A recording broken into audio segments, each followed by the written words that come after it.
Podical sound. Podcast, you can't win. Talking a good game, you can't win. Topics never lame, you can't win. Win. Watch your average Joseph. Marvelous. It's ridiculously funny, but funny. Welcome back to the best no judgment zone space in the world, because neither one of us have law degrees. I am marvelous. You're only marvelous this week? It can't just be me. Deep inside, I wish that you can see I'm just plain on Marvy. Okay. And I'm not your average, possibly savage, Joseph. People have no behavior. And welcome to the Podical Sons. Welcome to the Podical Sons. Let's start the show. Also going by, as you know, still got the Fro Joe. Was that a subliminal shot? Just a little. People told me I look cute with my haircut. Fuck you. Oh, is that why it's all buttoned up today? See, he came in, but see here, nice haircut, button up. I'm the last of the Mohicans over here. Nah, just Ben D was the first to dip out. He was going to Fro, pop up on the scene Fro-less. Marv was holding it down for a bit. Remember a couple of weeks ago, he was like, all up in the cameras. Come today. YouTube. I got Like, you guys. subscribe, comment. I got you guys. Especially comment on the bullying that I suffer every week, because this guy's a mean individual. All the plugs, outlets, Spotify, Google Play, iHeartRadio, Apple, Stitcher. We welcome you, Podcast Addict, all the above. Get ready for another show. Subscribe, and tell a friend to tell a friend to tell a friend. Yes. Yeah. How are you, Mr. Bully Joseph? I'm good. You know. The average, that's savage. Yeah, that savage part kind of hurt, Yeah, you know. yeah. How do you know my Lord didn't speak to me Well, today? I don't know, man. My Lord probably said, Marv. I feel shafted, man. You know what I mean? I'm How out here you by feel shafted? I'm out here by myself How you now. feel shafted I'm out here and by you came from my myself neck? now. You know what I mean? It was just three of us. We were sitting in the big comfy couch Everybody discussing had Fro. Yeah. I don't know. We got to speak to Ben why he cut his. We got to find out why Ben cut his first. Why I cut mines and stuff for those, because there was a situation where, old age just started to show. So the fro was looking vicious on the side piece. Right. But I was kind of like it was like a fro, and this was like a schmo, like a small fro up top on that piece, whatever. I got it. And then apparently now, after I did the whole dissect, I sent somebody the photo. They're like, "Oh, I had hair serum." Motherfucker, you could have sent the hair serum before? I'm like, you wait till I cut the hair? They're like, I got you next time. I don't know if it might be a next time. I don't have no more fucked up cuts in me to go. So we'll see what happens. I thought you was gonna roll it out. But possibly if he had known about the hair serum prior to the cut. I would have dropped it because it was in like a little droplet vial. Yeah. I was going to sprink that thing all over. Well, tell her I'm still out here, man. She got the serum. I'm I'm still out here. I'm still, you know what I mean? scoop it for There's some places that might be local weak. black business too. Oh, yeah? Local black business too. Well, listen, we'll shout him out. Yeah. Shout him out. We're going to work that out. How was your week? Just mainly relaxing. I think I got one more week to go for the non-working part of me, and then I'm back on the grind. So Okay. it's I mean, not that we can do much, but still, every now and then need to just relax and kick back and not do anything. I don't think it's at all, not I that guess. bad though. No, it's not. No, it's not that not bad. that bad. It's not that bad. Like, I mean, I envisioned a little bit more, but like even like, the extra measures that kind of went in, I thought that it would have been more like some security checks, some spot checks, like boop, boop, yeah. But I haven't seen it, touch wood, like so far so good, but it's decent. See, and yesterday I was on the road. It's either yesterday or the day before, and I was trailed for about maybe 2 to 3 minutes. So I think they still need just cause to stop you. What time was this though? This is probably like around maybe close to noon. Oh, okay, no, Yeah. you safe. Yeah. Well, that's what I'm saying, right? But I'm saying possibly they still need probable cause to stop you anyway in regards. Yeah. Unless they're setting up roadblocks and checkpoints. That's different because But I they're think- checking everybody at that point. Because I'm thinking like after like a little 8-9 o'clock mark, I think Right. that's when the party might begin. Okay. Because I think like from there, if you are quote unquote essential, you should be, or depending on the healthcare thing and stuff, whatever. I want to say, if they stop you, Right. you should be Gucci. Yeah. But I think if anybody else, if you're not essential around that time where like most of the quote unquote essential businesses are closed, like the liquor store and some things and stuff like close at 8, Yeah. what's your purpose? Right. So we'll see what happens and stuff. So far so good. So now, how are they like physically just driving up and down and then just pulling people? Are they setting up like actual checkpoints? I think certain people and stuff. I think it's a pullover type of thing. pullover type of deal. It's a pullover type of thing. I think it might be more vicious in the city because last weekend. Right. So last weekend they had the whole thing at Dundas Square. Yeah, they've been doing it downtown weekly. Toronto. And then Yeah. yesterday they did it in yesterday meaning Saturday they did it at the Legislation House Okay. of Ontario. Yeah. They did it there. So we'll see what happens. Who knows where they might go next weekend or something like that. Anti-maskers, Right. enough is enough, and all the above. So, I see it. No, this week was good. And Martin Luther King, happy birthday, MLK. Happy birthday. We, happy birthday, MLK. We lost people. I learned how to text better. You learn how to. I am a analog dude living in the digital world. You constantly cuss me out for not using WhatsApp properly or all the above, and I can't though, man. People don't want to talk no more. I got a lot to say. Marv, We talk for like an hour and change. we're not only different breeds, but we're last of the old school Mohicans. Right. I was last Full Mohican cost. until the haircut yesterday. This is true. This is true, but you're still a communicator. Yeah. You're still a communicator, and it's hard to read expressions and mannerisms through text. That's one of those key things that's missing to a good conversation. True. So yeah, let's get into some stuff. So let's talk about the questions. Who educates more, social media or schools? 75% said social media. Social media You has agree? won the game. I agree. That's a lot of fake news going out there like that. It's a lot There of is. fake news. There is. You can't call that education if it's fake information. I mean, but there's just as much educational stuff as there is fake news. There's probably more educational stuff on the internet than you'd find in school. I doubt that. Dude, You 'cause doubt that? I look at it because it's the algorithm and stuff, especially with most of the social media platforms. Right. The algorithm tends to dictate. So if you like a fake COVID conspiracy, they're going to give you mad fake COVID conspiracies. This is true. So I look at it where, at least when it comes to school, they will cite some information to kind of give it like the validity Right. to it. Like, I guess for the time being. So let's say when they said Pluto wasn't a planet, then it became a planet again. Like they kind of had places to kind of cite. But I feel like the internet will educate a lot more, but not social media itself. No, social media, I don't think so. Okay. Social media itself, no. But the internet on a whole, I would say yes. Because I mean we're not keeping anything in print anymore. So Nah. even the schools itself rely on the internet nowadays. Right, exactly. Right? I was actually speaking to a friend of mine 2 days ago, and I was telling him about this dude I knew that used to work at Gap. He started maybe a year or so after I was started to work there, and he was just a regular employee, but he got an engineering degree, and then he got hired on as an engineer in the engineering. Well, I don't think they have an engineering department, but he got hired on as an engineer For the company. Right? Gotcha.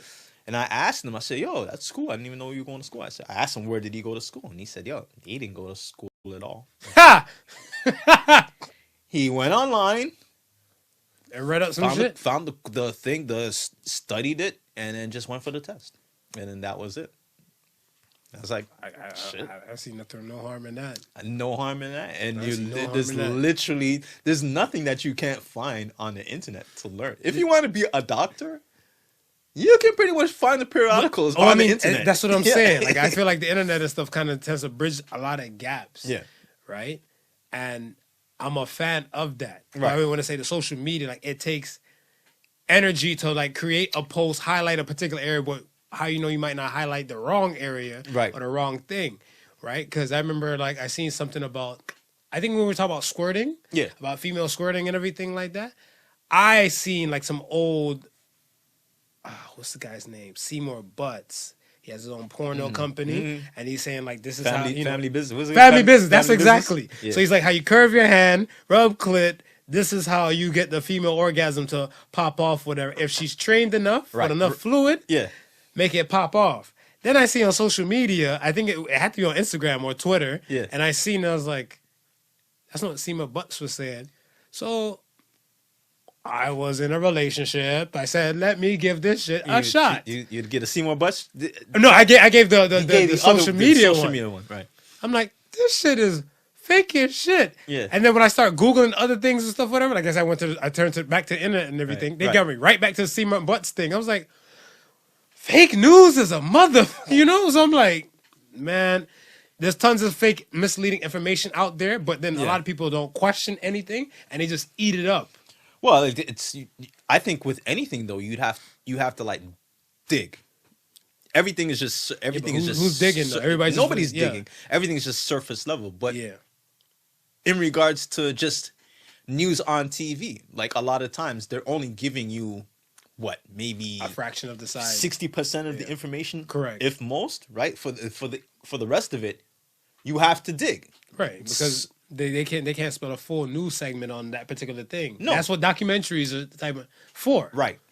And then on top of that, Right. just like how you're saying with the social media aspect, we have these, these social media sites, the Facebooks, the Twitters, the IGs that are basing everything off of algorithms. So you're right. The user does get pigeonholed into a certain direction. What is over here that may be meaningful to them, they may never see it at all because it's not popping up into their feed. Correct. All right. Second question. Is it acceptable for a man to have a nipple piercing? 54% said yes, and the other 46 said no. Let's get into this convo. So, All right. okay. All right. Where do we start? Wednesday, Wednesday, we were having this convo. And I said, By the way, folks, neither of us have our nipples pierced. no. It's all flat and smooth over here. Nothing nothing. changed since. Nothing. You can splash some water on this thing. You'll see no impressions. It was really for a friend we were asking. It was really for a friend. Yes, thank you. really for a Yeah, friend. facts. So we got into the convo about some things and stuff that some people wanted to do. I'm like, I like way back in the day, the thought kind of crossed my mind. It was Nokia from Drew Hill. From Drew Hill? It was a Drew Hill video. He had his shirt off and he had like a little hoop nipple piercing. So I was looking like, that's what's hot in the streets. But then I remember when I was younger, I was like clearly I had to be in high school, whatever. The girl I was sitting next to, she's like, okay, he got his nipple pierced. So I'm like, why you say okay like that? You know, it's like kind of questionable. Yeah. But she's like, she had that okay look, like a turned on kind of look. Right. So I was like, okay, that's what's getting away. The ladies, He a ready wild for boy. war. He's He a a wild wild boy. boy. He a wild boy out in these streets. So I'm like, okay, we'll see what happened. So then, fast forward to probably about a few years later, I seen a dude I know. He's getting ready to get into a fight Okay. in like a parking lot of like a club, Right. and like he's about to square up, like what's up, the usual. Did the argument. The usual, right. So my man, he take off his shirt, and then he had a wife beater on and stuff. And it was an icy white wife beater. Right. So then he peeled that bitch off, and when he peeled it off, then you're looking at stuff. You're like, I was standing by like a few chicks, and they're looking like, oh, I didn't know such and such had his nipple pierced, whatever, right? So like the whole tone of the crowd changed because he's a dark skinned dude with like a golden. Is this just it was shining in golden the light? stud. Yeah. I was like, thing in the nighttime, like midnight hours in the parking lot. I was like, this is different. So I was looking like, You don't want to be suspect, but it's just drawn. Your eye is just drawing towards. because it's kind of like another car. Like they had the car getting ready to start up to drive Right, yeah. off, but the car lights are shining, added extra illumination on the nipple area, on the areola. So I was like, yo, one chick that I know, Right. she's a lesbian. Mm-hmm. She was standing right by me, and she's looking like, oh, I didn't know such and such get down like that. He a freak. So I was looking like, why you say it like that? Okay. Whatever. And she's like, you know, those dudes that do anything. Right. If a guy has nipple piercing, you know, he down for whatever. Mm. So she's like, she might be able to fuck him with a strap on. I'm like, what? What? It's a very vulnerable moment. Yeah. So I was looking like, that's what's happening with nipple piercing. So it threw me off. Right. So then now, when the thought came back and stuff like on the Wednesday, I forget what sparked it. Mm-hmm. I was looking like, no. I was like, oh yeah, I'm like, no. I remember why I never went through with You it. already went I did off? the tattoos. You did the tattoo. Didn't do that. Yeah. I'm like, Held off. so then when we're having a discussion, I'm like, I asked another girl before in a text message. I Yeah. said, is it okay for a man to have his nipple pierced? And she said, why not? Because I know he do everything. I'm like, everything like what? Okay. Question mark. Yeah. She said, well, you know, he eat pussy, he eat ass, he suck toes. I'm like, oh, this from one nipple piercing? It was questionable. So then we had the discussion out loud. Right. You said no. I said no. I said no. You said no.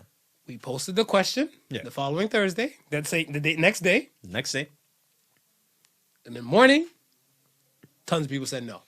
Tons of people Yeah, said the no. ratio was, I think, like 80-20 or something like Yeah, that. it was 80-20. It was leaning heavily on the no. On the no. The freaks come out at night. Come evening time. That yes, when I was at 20%, it just jumped to like 54% by the end of the countdown. Freaks come out. So I asked, I had to particularly go into like, you know, to see who voted, who I can, to which one came out at night? yeah, I just wanted to know. I'm like, yo, let me ask you why? So, what one woman said, what one woman said, she said, I don't think anything less of a guy or anything greater of a guy if he has his nipple pierced. Because there's women that have their nipples pierced and they don't do the most. I said, women are a little bit different. Yeah. You know, a woman to look at her girl like, girl, I think your butt getting big. And, you know, tap her on the ass. Yeah. I don't think a guy would be like, yo, dude, I think your dick getting big and just like, you know, give his crotch a little shake. Yeah. No. We're in different type of worlds. Right. I asked the dude, I'm like, why? He's like, what I do for the woman that I'm with is my business. I have no problems. I was like, valid. Yeah. Valid. I'm a little scared, but okay. You know, if I go to the set individual's house, I just walk in my own plastic cup. And I feel like they eat a lot of ass. Now I wonder if it's what do you think? You think it's just a fashionable thing, or do you think there might be some sort of pleasure in there somewhere somehow? Because we know women tend to get the clip pierced because you know they do a little walk, little 1-2 shuffling is. But it fades though over a period of time. Yes, it does over a period of time because they it lose fades. the sensation, like the easy going sensation. Yes, I know a chick. She got a clip pierced. She was running for a bus to catch the bus stuff to go to work. Let's say like a week and change afterwards, because she said it took like 3 days. She was kosher to like move around, and she said she caught a O while she was in the shower.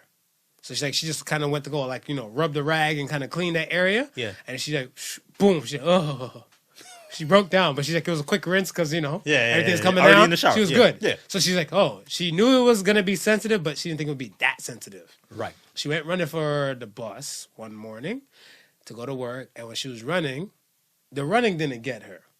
Okay, running to get her. Running to get her. No. Going up the stairs on the bus. Okay.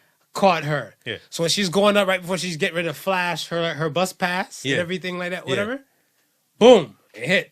She said, oh. So she held on the handle, closed her eyes, faded to black. And when she opened up her eyes, the bus driver was looking like, what the fuck just happened? Right.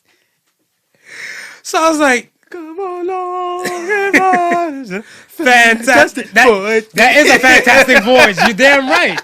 So she said the whole time she felt so bad, she kind of sat like in a back, but she had the bus driver kept driving and he kept turning his head like in the back to see if she's still on the bus. He's like, I know what an orgasm looked like. You had one. So she felt embarrassed. She got off the bus and took the next bus and everything like that because she's like, she's right on time when that bus would have come. Right. And I was like, really? So me, I would think like for the whole nipple dance, like my left nipple is like my turn on nipple. That's the one. Yeah, That's yeah, the yeah. That one and my right, it just moves for like the weather. Okay. Like if I'm cold, Yeah. that's when I actually like a woman has to literally like suck the nipple. Yeah. I was like suck my titty. I don't have breasts. I have pecs. I have pecs. Okay. But she has to literally suck the nipple. Right.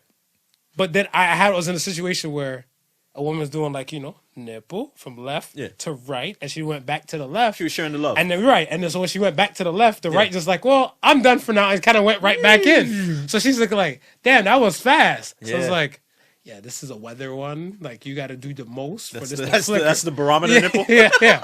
I'm like, ding! It is very cold outside. It must be -7. -7. I can tell from the nipple. So I'm like, if it's gonna be for a pleasure thing, I don't know.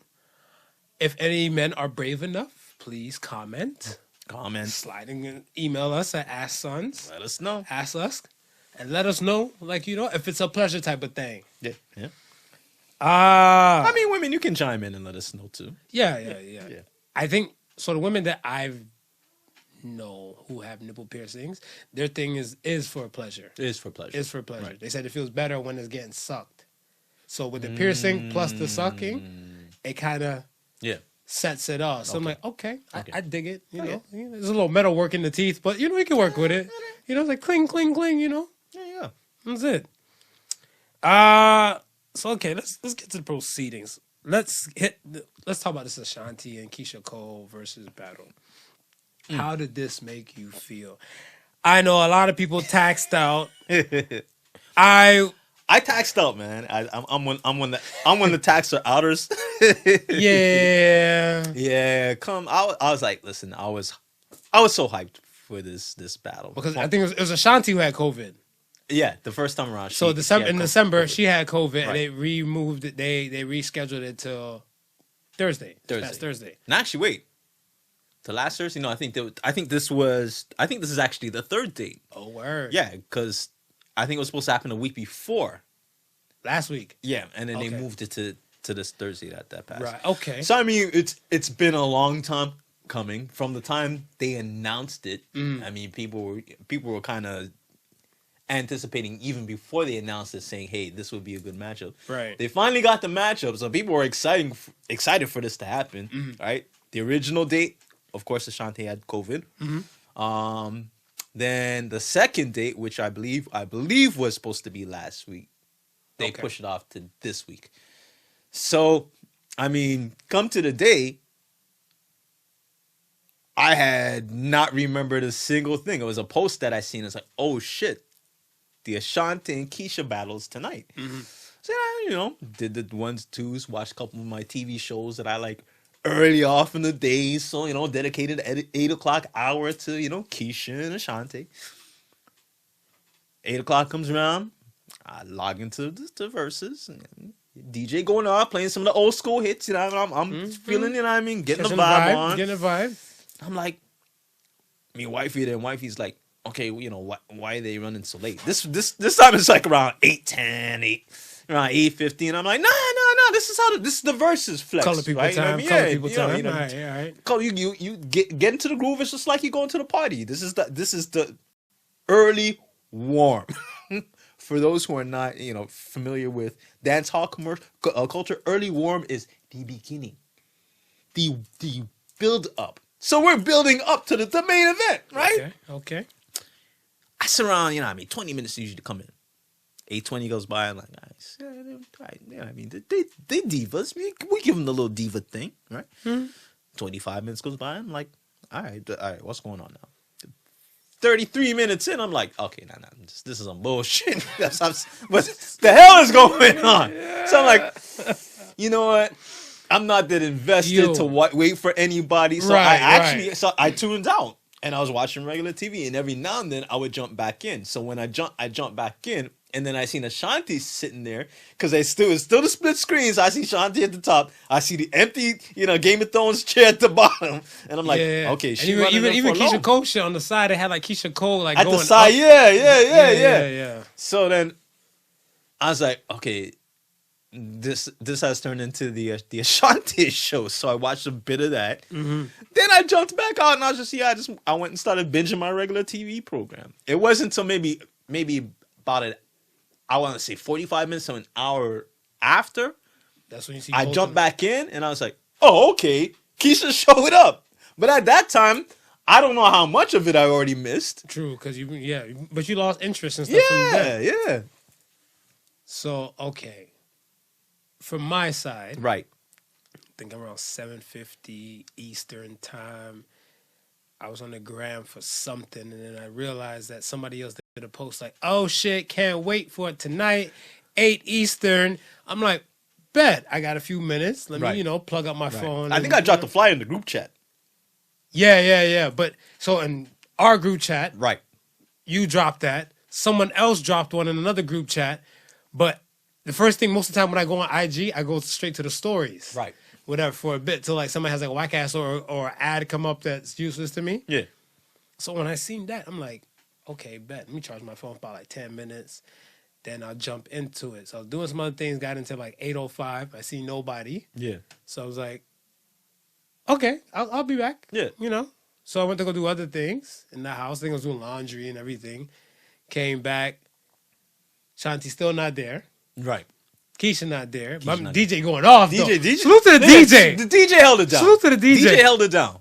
Because, like, when he hitting the spins and everything, I was like, okay, The DJ was giving us some blends, too. I heard he was blending some Yeah, he stuff. was cutting it up. Yeah, he was doing this thing. He was cutting up. So I'm like, all right, since they're not there, fuck it. I closed on IG and went to do some other things and stuff that I need to do. Right. I look back, and then something dawned on me, like, around the 9 o'clock time. And then I think I opened up, like, I seen the DM. My DM indicator went off. Yeah. So I looked at him like, okay, other people in our group chats responding. Yeah. And now I'm like, oh, shit, let me go back. So, yeah, because you posted, I went right back to it. Right. And when I went back to it and stuff, whatever, Ashanti was sitting there. So I was like, where the fuck is Keisha go? So I'm like, yeah, I'm not about this life. And then somebody texts me like, oh, are you watching it? Keisha just made it. I'm like, then I jumped in. And then you jumped in. And I was like, okay, Right, But right. I don't know, Keisha. I was craving chocolate milk. Yeah. I mean, let's start off by saying both women looked extremely good. They looked amazing. For ladies' night, they looked amazing. They looked amazing. But the views went to like, when I jumped in, it was at 1.2 mil. That's what I seen, 1.2 mil. And I was a fan for like that little bit because I jumped in a little later.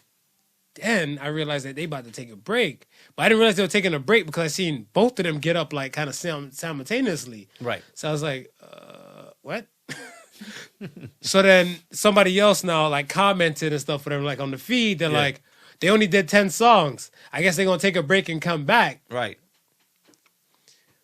So let me get this straight. For fucking December, it didn't pop off, right? No. Yeah. December didn't pop off. Didn't pop off. Then you have, like you said, I thought it was just a one time in January. So I'm like, the second time, and now y'all want to run late. Y'all want to run late. Yeah. And then y'all want to go take a break. Yeah. And it's a weeknight. People work. Like, That's like. what I'm saying. Like, all right, some of y'all at home and everything like that. Yeah, We understand. essential workers. Like, I'm out there. We understand. I'm looking like, how does this work? I don't understand this language. I was so confused. So I'm like, it's like 10 o'clock now. So y'all still got 10 more songs to do. When they took the break. Yo, my mind was blown. So I'm looking now. I'm scratching my head. I'm like, Mind you, you heard what he said, right? 10 o'clock when they took break. Remember, I said I started tuning in from 8. from 8 p.m. Eastern time. So that's already 2 hours. Yeah, the break was long and lengthy. I was like, fuck it. I think I ended up going back in when they were almost done. And I think they were probably at like 600 and something thousand views. Like people like in the live. Yeah. Cause I'm like, yeah, you lost most of the fan base from being late. Right. And then you lost another portion for this break. Well, in the break. Yeah. And I was like, yo, we need to do better with like the whole setup of this thing. Cause I want to say, I'm not blaming Timberland or Swiss because they try to hype it up. When it was done, they try to hype it up like it was the best thing. I'm like, no. Yeah, no, they let's not went do into that. damage control. Yeah. Real quick. I'm like, this press PR shit you try to save it. Yeah. Nah. I had a beef. My beef and stuff is that us as human beings, we tend to remember the bad over the good. Mm-hmm. You had smooth shit like Alicia Keys, John Legend. Yes. Erykah Badu, Jill Scott. Yes. You know what I'm saying? The Lil Jon and T-Pain. You had these smooth ones. It's probably just a blip on people's radar when I'm mentioning it. Right. But then the bad parts we just tend to stick to. Right? Yeah. You can't forget Teddy Riley. No, can't really forget Teddy Riley. Can't forget Teddy Riley. You know, Nelly with the shit internet. Yeah. And everything. So everybody in St. Louis going through it. No, everybody in St. Louis probably have an Ethernet cable. Plug your shit up. The Beanie and Bounty, it was funny because of the cops, but they didn't. They quelled it down. But it was just a memorable moment. It's a memorable. It wasn't memorable nothing moment. bad. Nothing was shut down. But I was looking. I'm like, yo, we got to do better with it because the Jeezy and Gucci had me shook. Jeezy's like, yo, I made this song when I was struggling, hustling hard. Gucci, and this song's called "Fuck Jeezy." So I was like, oh my gosh, is somebody gonna shoot? It's like, there was definitely tension within that one, and then this one was just you think it was a diva thing with this one? I'm not putting on diva, man. We all adults out here. I'm not making excuses for no grown ass people. I'm sorry. That's just no. But when I say diva, I'm not making an excuse for anybody. I'm just saying you purposely feel like I don't have to adhere to any rules and I can just do me and show. Because no, this is a business. You know the shit, but that's what I'm saying. You know the shit start 8:00. This is a business. You gotta be there at 8:00. I don't give a fuck. This is a business. Sponsored by Ciroc and Doritos. Doritos. Listen, I don't know who got shout outs more than anybody else than Doritos. And Doritos, man.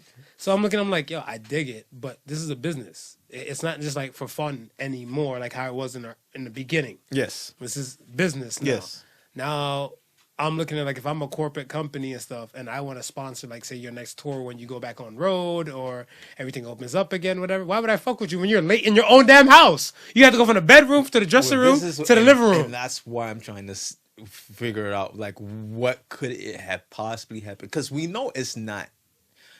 Okay, I'm not gonna say we know it wasn't a technical thing, because anything's possible. But with so much verses that have gone by already, right?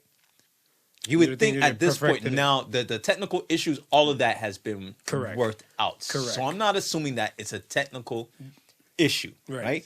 At this point, I'm just really saying, okay, with the first time, right? It was Ashanti. She had COVID. Right. We know, right? The time last week, not sure what had taken place, but it got postponed and then put off to Thursday that just passed. Right. Right? The reason why it got postponed last week could have been some diva shit. We couldn't agree on some stuff. This, that, and the third. Listen, we gotta push this back a week. They push it back a week. That's what you think? Allegedly, I don't know. Allegedly, this is what I'm thinking. We push it back a week.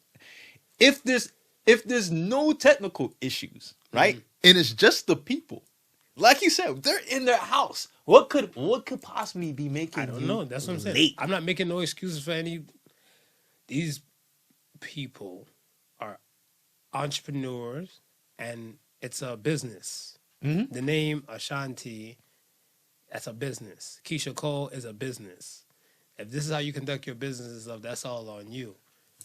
My thing and stuff is that I wasn't a fan of like that whole type of thing. It doesn't affect the Versus brand, but it does say a lot about, I want to say, the people behind the business. I think it kind of. I wouldn't say hurt the versus rent, but it affects it because It affects it. at the end of the day, if I'm putting on a show, right? And I have people who are paying to come and see whoever I'm putting the show on for, right? Once I collect your money, it's up to me to deliver that. It's up to me to deliver that show. They could care less of what's happening behind the scenes. They gave me the money to put the show on, right? So, in that sense, it affects your brand because they're looking at you to say like, "Yo, dude, I don't care what probably issues this is. You go get them too on the stage that I pay for them to see." True. And that's the shitty part about you as a promoter because regardless of anything else, it rests on you because at the end of the day, you're collecting the money for the show. You're putting on the show. The show must go on. Right. Now, if you come to the audience and say, "Hey, this, that, and the third, we're going to have to refund your money to make it right," then you refund their money and make it right. But at this point, 30 minutes in, I knew they couldn't postpone it. Because at this point, if you postpone it, might as well just forget it. You might as well just forget it. This is going to be the third time that they're supposed to show up and do something, and you couldn't get it done. So I knew they couldn't postpone it, right? When I jumped in and I seen Ashanti, I was like, okay, she's there.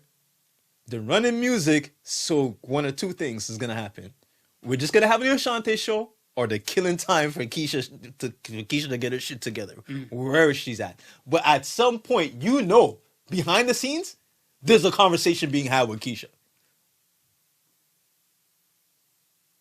Possibly. Because if you're in your own house, what is your damn holdup? That's woman? why I said there's no excuse. There's no excuse. There's no excuse on my side. So that's why I looked at it. I'm like, yeah, I wasn't a fan of this. The hits will always be the hits. That's what I'm saying. Regardless. The hits will always be the hits. The first thing I said is like, well, I can tune out and I can listen to them anytime I want. Pretty much. So, I don't know. I look forward to like whatever verses they do drop again. Whosoever has their shit together, because we learned a lot from the technical difficulty aspect from Teddy Riley. Yes. With equipment wise, we learned a lot from the internet connection from the Nelly situation. Right. And you have a situation now like this where the running late thing is no excuse. Because in your own house. You have weeks to prepare. So now I wonder why they went back to this setup as opposed to having both people in the same place. I guess because of now the strict rules. We're now under the strict rules of the country. Like, what do you think? What it is? Because it worked better when both parties are in the same place. Yeah, but that's even worse though, because those people and stuff will bring their entourage and they're bringing their entourage, and then you're already breaking rules. Right.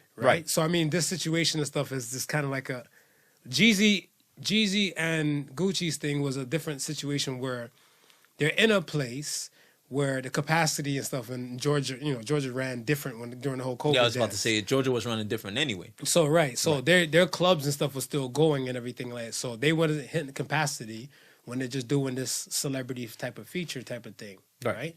So the other people and stuff, if they set it up, they set it up. But if they were in the vicinity, they were in the vicinity because Jada and Fab are both in New York, right?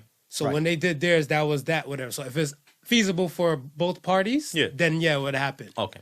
So it wasn't nothing because Keisha's in LA and Ashanti was in the East Coast. Okay. So, next thing, R.I.P. Hank the Hammer Aaron. R.I.P. He was a legendary Negro baseball player to American baseball player, MLB status. He had like over 760 home runs, I think. Crazy. Yeah, because when he was inducted into the Hall of Fame and stuff, whatever, it was about that. Yeah, crazy. Yeah, I remember his mottos keep swinging. It was like, hey.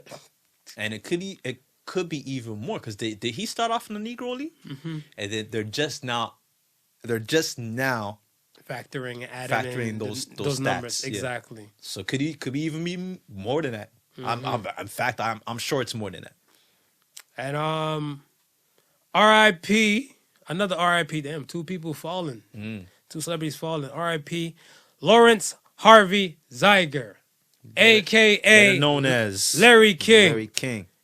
He died at 87 years old. They said he had COVID, but they said they're not letting go the information if he died from COVID complications. Right. As of yet. Yeah.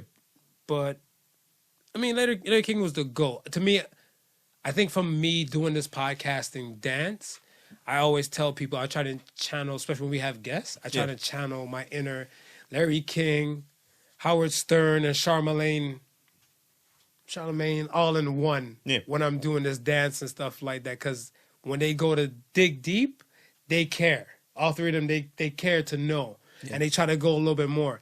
Larry King's a GOAT. Like, one, he's been doing it since I was born. So I was born April 29th, 1985. He was first on air June 1st, 1985. So he's been going for that long. And, I mean... Was he a journalist? He was a journalist before he was on air, or yeah. He was a journalist before air, and he was battling with a lot of shit before. But I want to say health wise. So for him to make it this far, good job. He had lung cancer. Yeah. He had strokes, heart attacks. He was thumping. Mm-hmm. He was thumping and stuff. Whatever. He interviewed everybody. I think like. You weren't the shit unless you got interviewed by Larry King. I was about to say, it's one of the pinnacles of your career. You know you've made it somewhere if you sat in a chair across from Larry King. Pretty much. 'Cause I think Bill Clinton got interviewed by Larry King at least like damn near 20 times. Yeah. What's your fondest Larry King moment?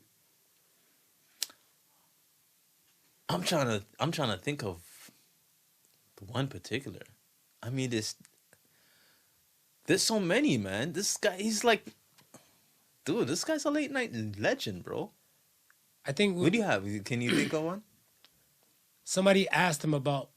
He was asking. I can't remember who. I don't want to say Leo, but somebody asked him about marriage. Right. And I remember he said, "I'm not good at marriage because he's been married several damn times. I think he married like 4 or 5 times." Okay.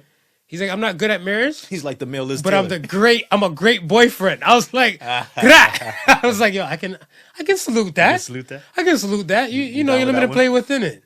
You know that one. Yeah, I can salute that. I mean, Larry's been doing this stuff for a minute. So R.I.P. to him. For a minute, man. He's like, he's to journalism what Howard Cosell is to sports. Yes. I think he officially signed off CNN like 2010. And then that's when we got introduced to Piers Morgan. Because Piers Morgan took over for him. Right. But Piers Morgan already had his smoke from the UK. Right. So it was like it wasn't far off for him and stuff to kind of get into that realm. So, but I don't feel like Larry King and Piers were kind of in the same league. Nah. My opinion. That's my opinion, though. I tell you who I put in the Larry King league. I can't remember the name. My dude from 60 Minutes. What's your Ed? Is it Ed? Not Ed Bradley. Ed Bradley's the black dude, right? Yeah. But I mean, I put Ed Bradley up there too. But the next white dude on 60 Minutes. I can't remember his name. But he does more. He does like the social commentary more time after when they're wrapping up and stuff like that. Can't remember. I think I have an idea what you're talking about. But listen, man, because 60 Minute rotates with people, right? I was about to say this. As far as journalism shows go, listen, Larry King in 60 Minutes, that's my shit, man. Yeah, that's what I'm saying. Those two, my shit. And you're right. It's like that knows. You don't get I don't think you get journalism like that no more. I don't think you get the in-depth questions like that.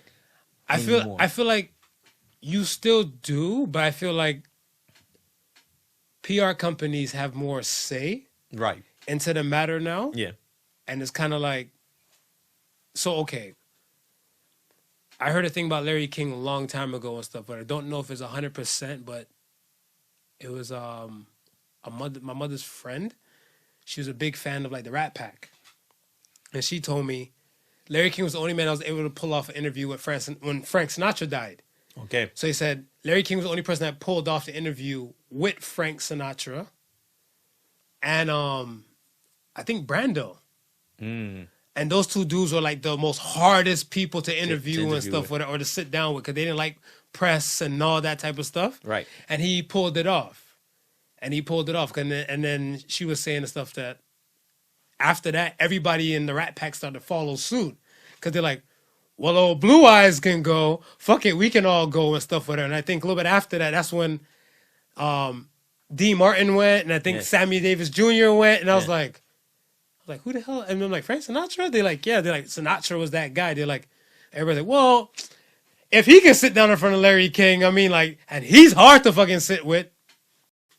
Like, the floodgates went open, right? Yeah. So, I mean, it was dope, but I don't know. Like I said, like, he's been doing it for a minute. R.I.P. to him and his greatness, and he will be missed. And Hank Aaron as well for his records, because it motivates a lot of people and stuff, especially like in Black History Month is right around the corner. Yep. We will hear a lot more about Hank Aaron and his greatness as well. Let's talk about Trumpet and his exit. It was a fun one. I still want to know what the fuck the letter he left towards. I need to know what he left to Joe. You need to, I feel like he just wrote like Dear Joe, and drew a penis on the paper and said eat it, like, you know, eat a dick, and just put it in the drawer. So I guess when Joe looks at it, he's like, "Will you shut up, man?" You know, like when he said it in the debate. But I don't know. I realized on Wednesday, Twitter gave him back his account. Oh, Twitter. All the other social media platforms killed his account. Right. Twitter gave him back his Donald J. Trump, reactivated for him. Yeah. Did he tweet once it was reactivated, or he kept it docile. Kept it docile. He kept it docile and stuff, whatever. But I feel like, what you think he doing right now? And get ready for this divorce. I think Melania's done. You think she's done? I think she's done. Yeah. I think she's like how he's done being President Trump. She's done being Mrs. Trump. My opinion. Yeah. My opinion. But because I mean, she had to weather a lot. Did she really though? She had to weather a lot. What did she really have to weather? The scandal. Come on, we know she was bought. Yeah, we know she was bought. We know she was bought. But being bought is easy to deal with when you're the only person that's being bought and the dirt ain't out there. You see, when the dirt is out there and now you have to face scrutiny because everybody really knows why you're there and you're being bought, this is a different song and dance. You know what I mean? Those comments that are coming towards you are different. Okay, she went to when ICE was locking up a whole bunch of the immigrants. Right. She went to one of those concentration camps with the army fatigue jacket with the. She got her own kind of heat that she generates on her own, much less to add to Trump. Right. Right. And then remember, she was like, I guess, quote unquote, the first lady to ever pose for Playboy. Because she didn't do it. She did it before. Yes. Right. So I was like. She was already kind of wild as is. She was, but I mean, she was wild, but still under the radar wild. You know what I mean? It's like she was wild, but I'm pretty sure the circles that he had brought her into weren't really paying much attention to her, other than she's Donald J's wife. Yeah. She used to be a model. They didn't really know. You know what I mean? Agreed. But now, when she's like, oh, your man out here grabbing women in the pussy. I don't know, girl. You out there, what about Hillary? Women live, stuff like that. What about Hillary? Yeah, they going off, but I'm saying she's not hearing that. Look at here. The whispers is different, bro. Whispers to women is different. Yeah, I know that, but I feel like Hillary got more smoke because Hillary had office, right? Right. Hillary had office, and she couldn't dodge that. So that's the thing. Like her being Senator Clinton, her working her way up to become Senator Clinton, to become like possible candidates for presidency and everything like that, that will keep generating smoke and that won't let it die. Oh, yeah. But Melania, I don't think she had no thing in her head to run for anything. Oh, no. She wasn't trying to run for anything. Yeah, so that's what I'm saying. So like that talk, trying to run for that talk means nothing to her. She's like, I'm just here for my money, and then when it's done, it's done. Salute to Lil Wayne and Kodak Black for getting pardoned over the Tiger King. You feel any type of way about it? Some people were upset. That they got pardoned over the There time. were some people upset about not only just that about the Tiger King, but I want to say that Lil Wayne got pardoned. Yeah. What was he locked up for? He wasn't locked. He had a pending gun charge, and he already got locked up for a gun charge already. Yes. So this has been his second strike, and they would have threw a bigger book at him. And Kodak Black was in jail for what was the charge that he was in for? What wasn't he in jail for?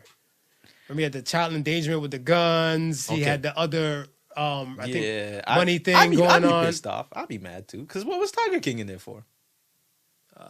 Endangering the wildcats, and attempt assassination to Carol Baskin.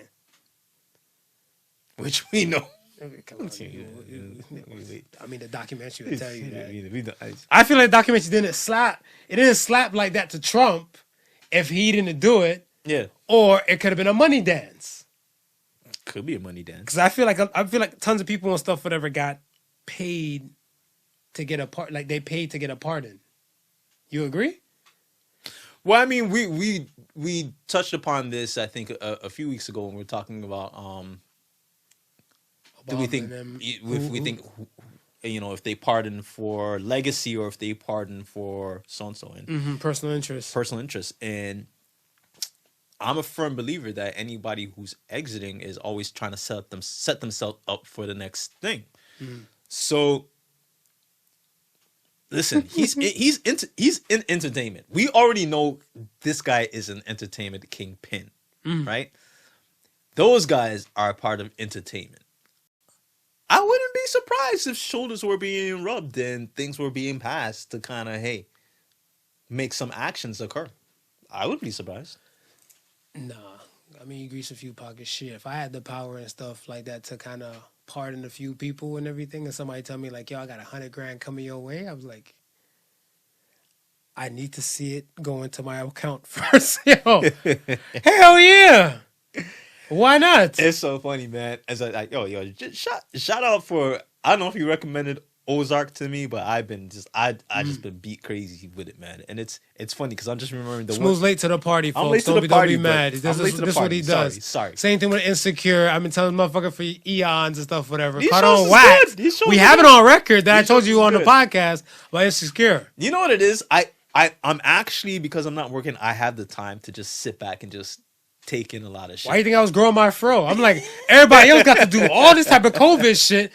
Me, essential healthcare worker, I'm out here battling. I miss everything. I had to come home. People like, I finished Tiger King. You ain't finished Tiger King? I didn't start. I was at work. What the fuck are you doing? But what you mentioned reminded me of the scene with Ariel Speedwagon.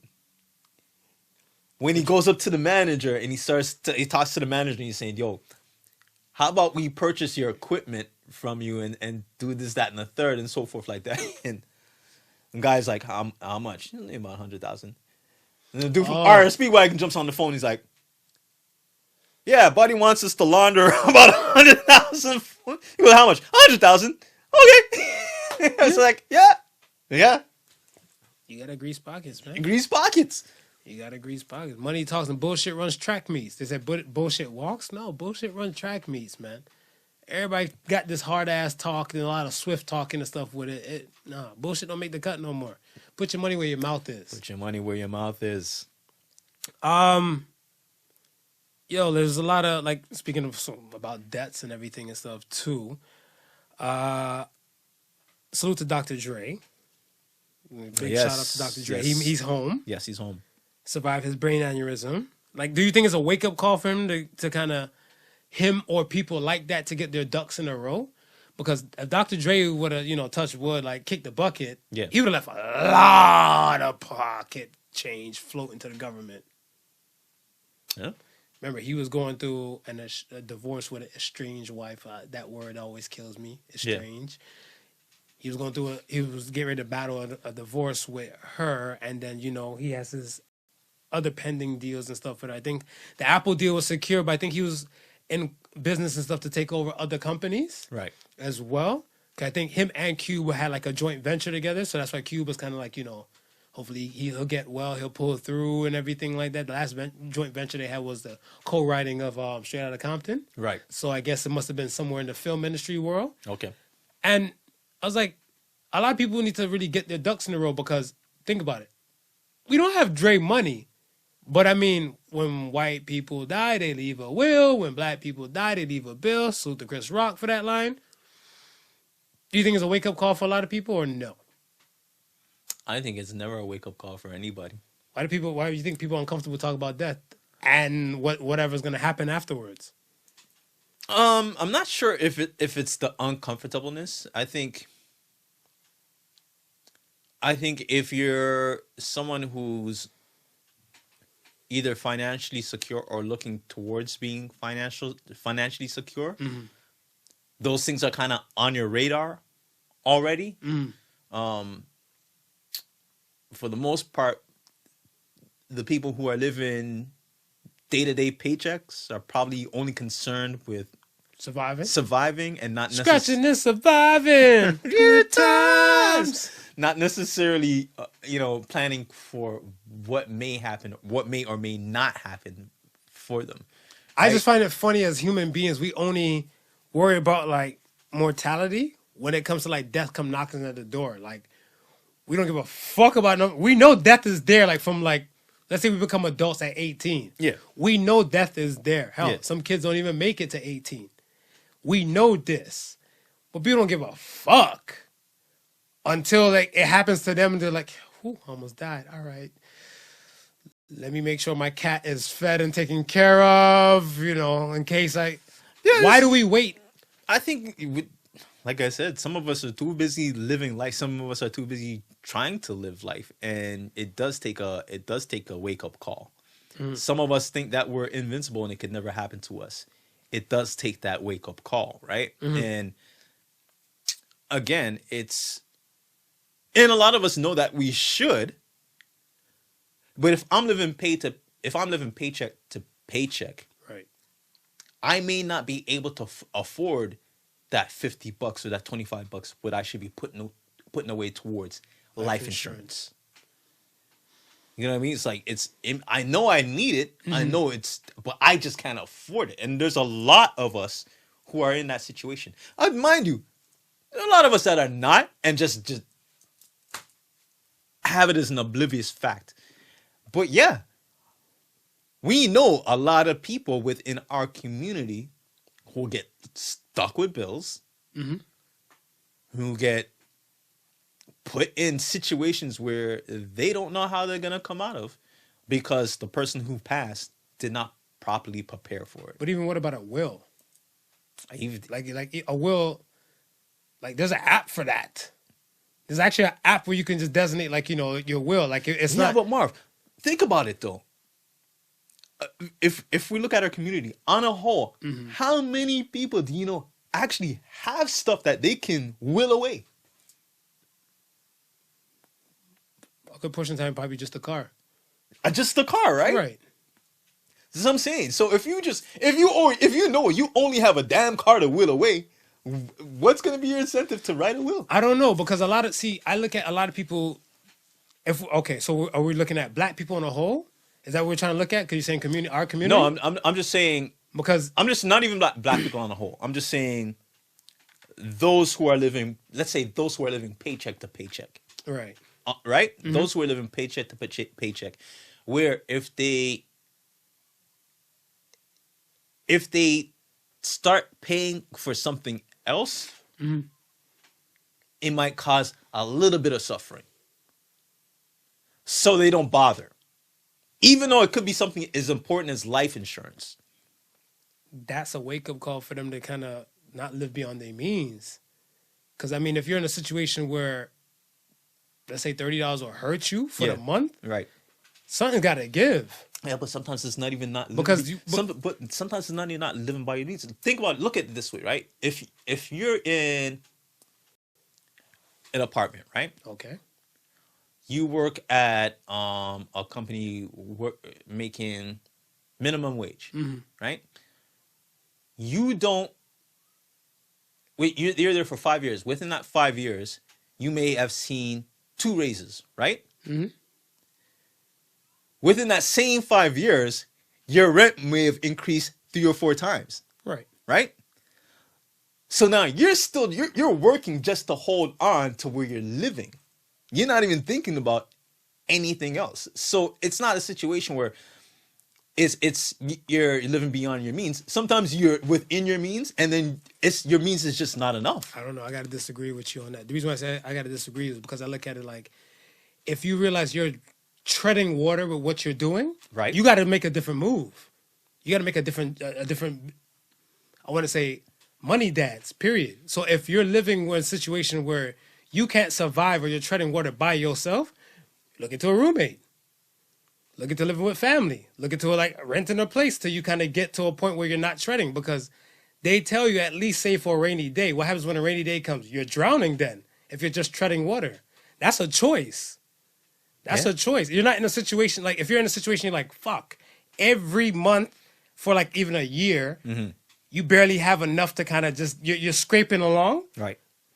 You got to come to yourself and say like, yo, when do I have this wake up call and say like, yo, enough is enough. It's time for a change. That's an individual choice to me. Yeah. So that's why I'm like, like the money dance, I see it. Like I can see that and stuff for it, but you have to look at it and stuff and say like, yo, this is not helping me. It's hurting me. Okay, but then if it's hurting you, let's say you rewind it, right? Because there's the flip side to this, right? A woman lives to 90, let's say. Okay? She's paying into her life insurance. She's got a 25-year term life insurance, right? Right. She started paying on her life insurance since she was in her 50s, right? Her term ends, and then that's it. She doesn't get any money. She doesn't get nothing, right? Okay. So that money, what she put in towards her life insurance, because she doesn't get anything from it, it's now been just Null and void. Null and void. Right. Whereas she didn't have to pay into life insurance, right? Put that into some sort of, I don't know, maybe investments, stock, this, that, and the third, something. Proper planning. Something, right? Right. And then let that grow. A lot of people are looking at their parents who have been in situations like that and are saying, fuck wills. But they're not planning anything other than, what's to come, right? You don't necessarily need a will, but you should have something that's going to either kick in some residual income for yourself, or when you're passing, should take care of everything that you physically need to take care of and not be a burden to anybody else. That's fine, but some documentation for it. That's it. It's just some documentation, because it's like, when it comes to like that aspect, I want to say like, what is it? Titles, estate, those type of things. Like they have different languages for those things, right? Yeah. And that's what I'm saying. Like these things have to be semi-established when you're getting over to a specific point. Like, okay, I'm not saying at 21, if you have ideally like where you're a regular Joe Schmo, you're working 9 to 5 and you have this, great, you're fucking ahead of the game. Yeah. But if you're a person that's kind of working to do the regular scratching and surviving, and then you get to the point where you're like, oh shit, retirement's around the corner. I still feel vibrant and spunky and everything like that. Yeah. Just have the ducks in a row to say like, okay, this can be divvy up to this can cover that, something, but there nothing. And we know this. I wonder how it is typically what the breakdown is typically if you don't write a will. It's just all your creditors is paid off first and foremost. And I get, is that whatever's left over that's divvied up amongst whatever family members you have? No. Okay. They engulf that too. If you don't put nothing in writing, that gets engulfed. Really? That gets engulfed. That's the reason why. That doesn't happen here. Not here. What, here? Yeah. How you figure? Name. You know somebody? Dude, if you don't have a will after your after your creditors are taken care of, it's divided equally amongst your You sure the your person remaining to have family something members. set up? You have to double check that. I'll double check it. You have to double I'll check double that. check it. Because a lot of times the stuff that gets engulfed and stuff, whatever, to like double every check other it. little cost and other things. That's the reason why it's that important. So you make sure that does not take place. That's why this this conversation to the listeners. Well, this is why they're always looking for next of kin. If someone passes today, Right. they're always looking for the next of kin because To take the other remaining costs. to take the other remaining costs, right? Right. Whatever's covered after that, that belongs to the next of kin. But if the next of kin is not found, they engulf everything. If they're not found, yeah, So they it's engulf kinda like- everything. Yeah, of course. And that's if they have nothing covered. If you have nothing covered, the next Right. of kin eats that cost. That's what happens. And if you have things covered, Right. next of kin, if they don't find next of kin, they engulf Right. that. Yes. They But engulf if you're there, I don't think you need a will. If it's there, it automatically goes to your next of kin. It doesn't. You have to double check. You sure? that. We'll double check. Double check that. We'll double Because check that. I looked at it and stuff and it was like, even in Canada and whole, no, government eats that. You'll So double check that's the reason why, like, when it comes to like life insurance and like benefactors right. and everything, you want to make sure You gotta those list your benefactors. Yeah, you got to make sure the benefactors and stuff are there because in any case, in certain situations, Yeah. they would go back. If you don't have a will, they'll go back and trace it back to the benefactors of whatever life insurance to say, Right. okay, since there was no list of for anybody for the estate, you were a benefactor on this. This is why you were contacted. So like, Interesting. we need to get like With the- people. Us as people in general, get your ducks in a row. Only thing problem is death and taxes, especially living in North America. Yeah. So those things and stuff, whatever, if you fail to plan, you plan to fail. I think it's never too late. I think it's just an uncomfortable conversation that some people just don't want to have. So I mean, Podical Sons, baby, we have these uncomfortable conversations here. Be like, yo, you know, it's kind of wild to call up your mom dudes and say like, hey, you know, you kind of getting up there in the game. Let's talk about your mortality. Now, she might take it the wrong way if you say like that. But like, you know, like, hey, do you got anything set up just in case? Yeah. And then have that conversation because it would suck to a house that I want to say should be given to said relative. Can't get a nickel or dime off of that. Yeah. And you're looking like, well, and they look at you like, it's not our fault they didn't plan properly before they died. We're just doing what we do. And much as like some people and stuff, they're like CPP here in Canada, sometimes they're 401k, certain things and stuff gets engulfed by other things where they're expected to make a lot more and they get a lot less. Much as with this COVID dance that kicked in. That's why I was like, that should have been a talk when like they tell you can die from this thing. Yeah. It's just a wake-up call. I feel like it should have been a wake-up call and stuff, whatever. But like I said, it may be inconvenient to have the conversation, but for the ones that's left, it's inconveniencing them. I think people will have the conversation, and then I think it's still going to be a situation where you're just still going to have people who are Absolutely. not going to take it as serious as they should. We live in COVID. Please wear a mask, and people still not wearing masks. Take it And as serious yeah, as they should. that's usual. That's a usual thing. All right, let's get to the question of the week and to shake off, you know, the Grim Reaper to run that way. Question of the week. Should you tell your children about your infidelity if you have any? I would say depends on the age. I agree. So that's a yes. Yeah. I would tell them and stuff too, cause you know I was watching I didn't binge that. I watched that on regular people time. Did you? Unlike yo punk ass. The Undoing. Okay. So with The Undoing, there was a part where I ain't gonna do a spoiler alert for nobody, but there was a part where they were talking, parent and child were talking, Okay. and child thought that parents had a Mary Poppins marriage, Right. right? And the parent looked and said, "Are you high?" We struggled. Yeah. I stepped out like 10 million times. I'm glad said person stayed, Yeah. but that's what it is. That created a fake illusion in child's mind that marriages don't go through hard times, rocky roads. Right. So I was like, that don't happen. And then I thought about Insecure.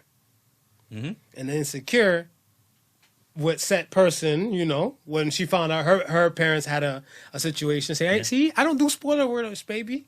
I love y'all. Ozark.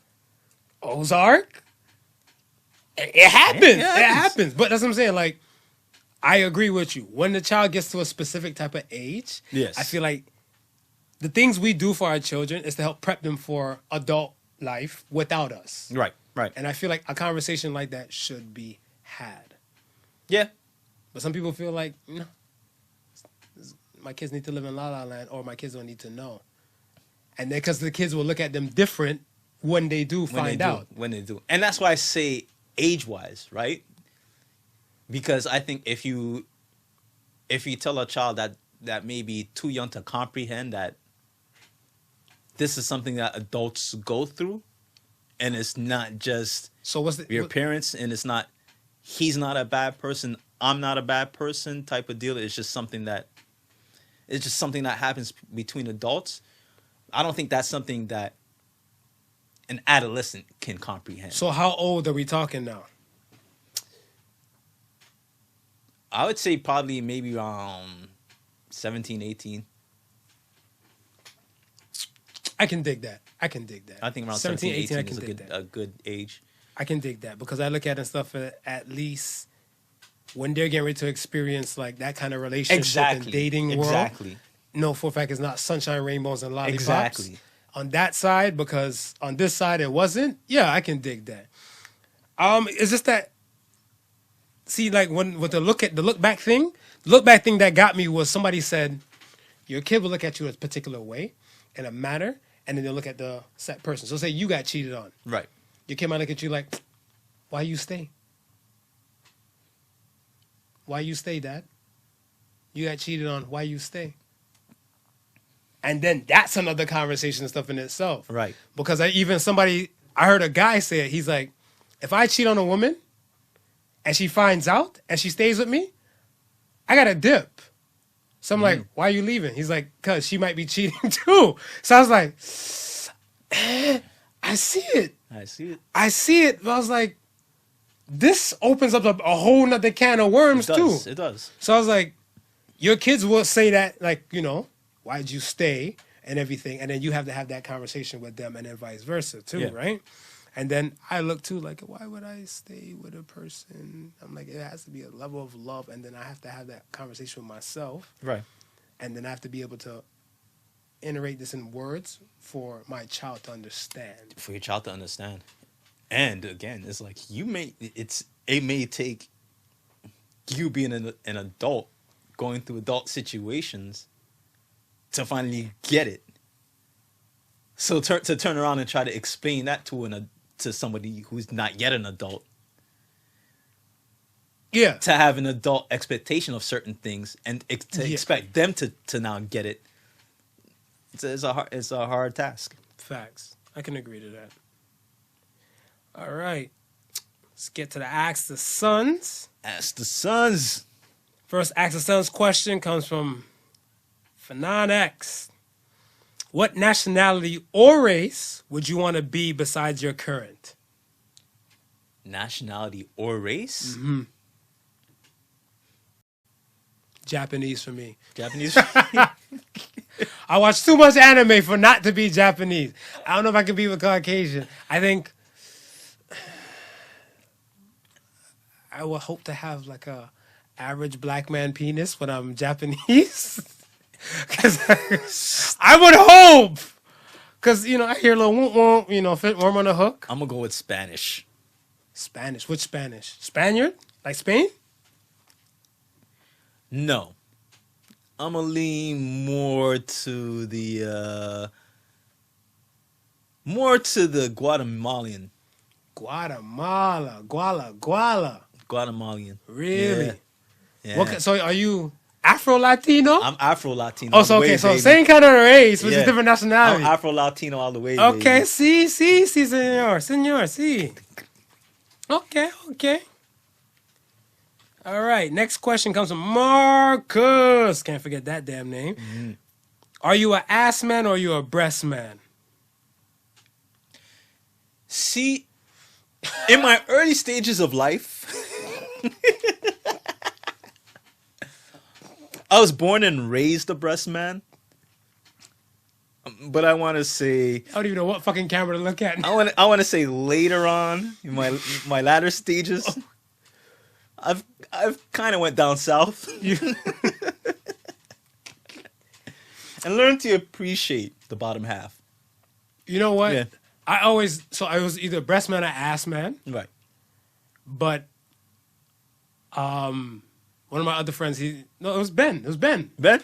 Salute to Ben. It was Ben punk ass and stuff to say he's a face man. One day somebody was asking all this, he's like, yeah, I'm a face man. I'm like, a face man? He's like, yeah. If she lose all the weight and she still got a cute face, we good to go. Yeah. If she don't got no titties, she flat and she cute, we good to go. We good to go. So he said, you're a face man.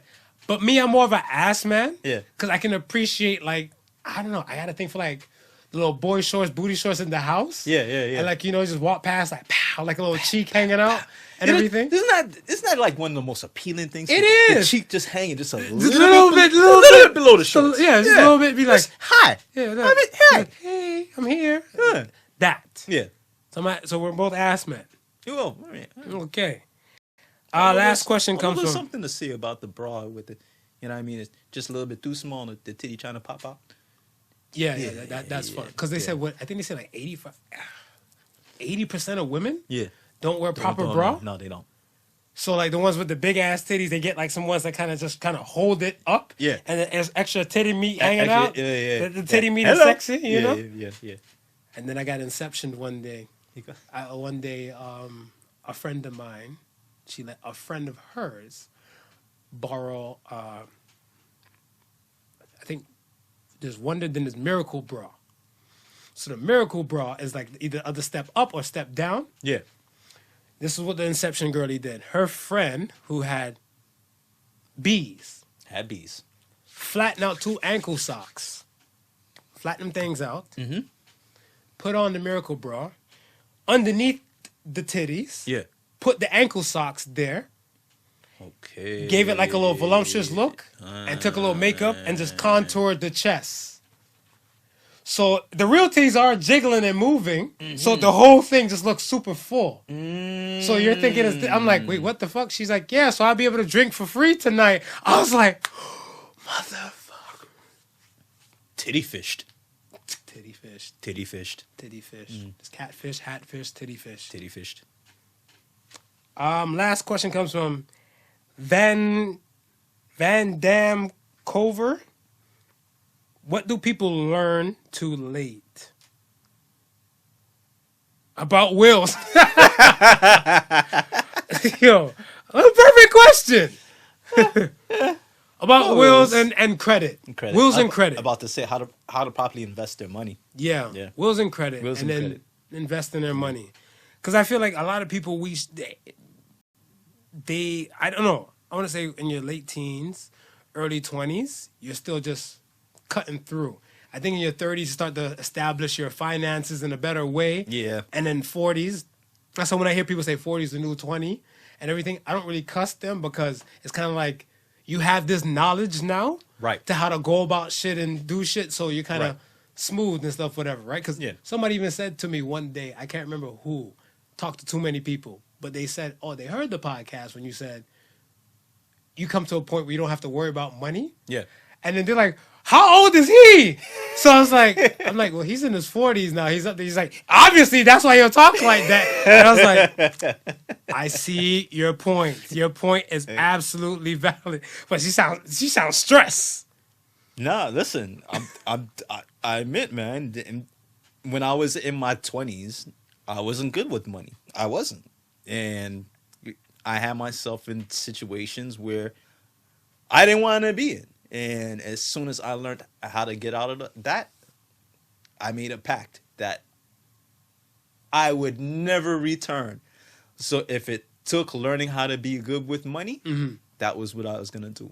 If it took learning how to invest properly, and if it took learning how to curb my habits, that was it, man. And like we said, Choice. with the wake up call. Yeah, the wake-up choice, call. the wake up call and the choice. Yeah, to make right? these better money moves and better decisions and stuff, so you're not drowning and treading. So now at 47, I can say I don't I don't worry about money. Yeah, Right? yeah. Good for you. Good for you. Hopefully you heard that lovely young lady. Hopefully. You hear this. And I'm no different than you. Believe me. I just changed my mindset. That was it. Yes. Yeah. I think it's mindset is everything, though. Yeah. Mindset is everything, because it's kind of like enough is enough. It's time for a change. Yeah. And you take those steps. It's the same thing with like certain people on their weight loss journeys, or those type of things and stuff too. Right, Like yeah. once they change their mindset, a lot of things goes amazing. Goes amazing, man. So yeah, most definitely. All right. We get to that end of the road mark with the So Say the Sons for the week.